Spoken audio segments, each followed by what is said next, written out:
Allah şükür edən insanları o qədər artırır, qazancına bərəkət verir ki, heç ummadığı yerdən ona qapılar açır.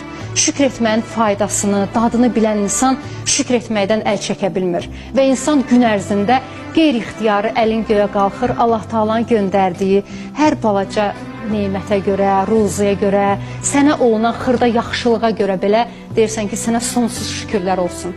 Və insan çox-çox şükür elədikcə Allah Taala verdiyi başqa nemətləri də sənin yadına salır ki, bax, bunları da sənə vermişəm, bunlara görə də şükür elə.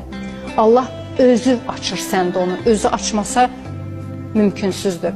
Allah Taala bax o ilahi icazəni hər kəsə nəsib eləsin, ilahi icazə mütləqdir. Siz elə bilirsiniz, biz öz başına əlimizi göyə qaldırıb şükür eləyirik, biz öz başına oturub Allahla danışırıq. Allah icazə verməzsə, biz Allahın adını belə dilimizə gətirə bilmərik. Elə insanlar var ki, Allah Taala bilirsiniz onlara nələr verib. Amma bir dənə əlin göyə qaldırıb şükür eləyə bilmir. Çünki o icazə hələ o insana verilməyib.